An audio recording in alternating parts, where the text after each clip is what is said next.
Hi friends, ഇന്നൊരു easy കേക്കിൻ്റെ recipe ആയിട്ടാണ് വന്നിരിക്കുന്നത്. ഇത് തയ്യാറാക്കാനായിട്ട് ഗുഡ് ഡേ ബിസ്ക്കറ്റാണ് യൂസ് ചെയ്തിരിക്കുന്നത്. 2 packet good day biscuit cashew ഫ്ലേവറാണ് എടുത്തിട്ടുള്ളത്. അതിങ്ങനെ മിക്സിയിൽ നന്നായിട്ട് പൊടിച്ചെടുക്കാം. ഞാൻ ഈ സ്റ്റീലിൻ്റെ ഗ്ലാസ്സിലാണ് കേട്ടോ അളവ് പറയുന്നത്. പൊടിച്ചെടുത്തതിന് ശേഷം ഇളം ചൂടുള്ള പാലോ അല്ലെങ്കിൽ നോർമൽ ടെമ്പറേച്ചറിലുള്ള പാല് 1 ഗ്ലാസ് ഇതിലോട്ട് ഒഴിച്ചു കൊടുക്കാം. പാല് കുറച്ച് ഒഴിച്ചു കൊടുത്ത് നന്നായിട്ട് ഇളക്കി ലംസ് ഒന്നും ഇല്ലാണ്ട് ഒരു നല്ലൊരു ബാറ്റർ ഫോമിലാക്കാം.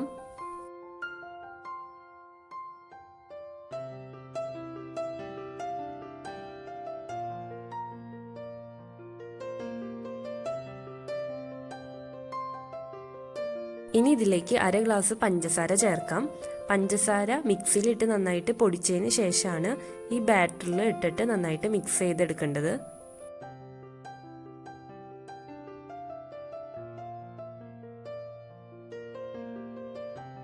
പഞ്ചസാര പൊടിച്ചതും കൂടി ചേർത്തപ്പോൾ ബാറ്റർ ഒന്ന് തിക്കായി. അപ്പം ഞാൻ ഒരു 1/4 ഗ്ലാസും കൂടി പാൽ ആഡ് ചെയ്ത് കൊടുത്തു. അപ്പോൾ ടോട്ടൽ പാലിൻ്റെ അളവ് എന്ന് പറയുന്നത് 1/4 ഗ്ലാസ്സാണ് ഇതിനു വേണ്ടി എടുത്തിട്ടുള്ളത്.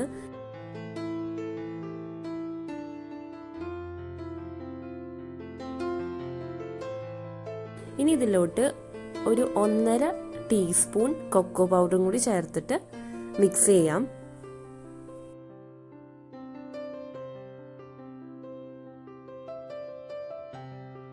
കാൽ ടീസ്പൂൺ ബേക്കിംഗ് സോഡയും ചേർക്കാം. ഒരു 2-3 ഡ്രോപ്സ് വാനില എസൻസും കൂടി ചേർത്ത് നന്നായിട്ട് യോജിപ്പിച്ചെടുക്കാം.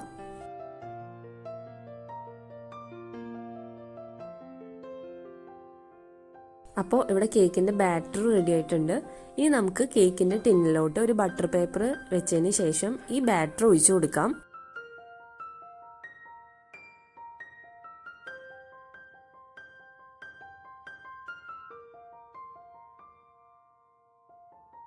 ഈ ബാറ്റർ ഒഴിച്ചതിന് ശേഷം എയർ ബബിൾസ് ഇല്ലാണ്ടിരിക്കാൻ വേണ്ടി ഒന്ന് ടാപ്പ് ചെയ്ത് കൊടുക്കുക.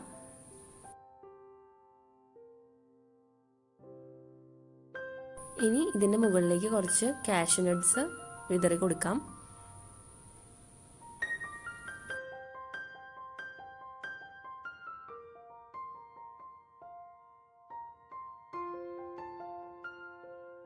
കേക്ക് ഉണ്ടാക്കാൻ പോകുന്ന അടിക്കട്ടിയുള്ള പാത്രം പ്രീഹീറ്റ് ചെയ്ത് വെക്കണം. ഒരു 5 മിനിറ്റ്സ് പ്രീഹീറ്റ് ചെയ്ത് വെക്കുക, ലോ ഫ്ലെയിമിലിട്ടിട്ട്. അതിനുശേഷം കേക്കിൻ്റെ ടിന്ന് ഇറക്കി വെച്ചിട്ട് മൂടി വയ്ക്കാം.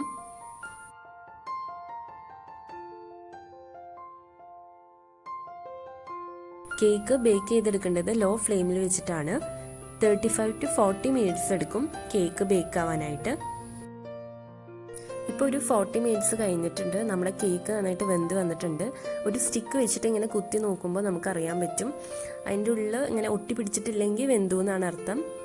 ചൂടറിയതിന് ശേഷം കേക്ക് മുറിച്ചെടുക്കാവുന്നതാണ്. അപ്പോൾ നമ്മുടെ ഈസി ആയിട്ടുള്ള good day choco cake ready ആയിട്ടുണ്ട്. ഇത് എല്ലാവരും തീർച്ചയായിട്ടും ട്രൈ ചെയ്ത് നോക്കണം. ഇത് ഇഷ്ടപ്പെട്ടെങ്കിൽ ലൈക്ക് ചെയ്യുക, ഷെയർ ചെയ്യുക, സബ്സ്ക്രൈബ് ചെയ്യാത്തവരുണ്ടെങ്കിൽ സബ്സ്ക്രൈബും ചെയ്യുക.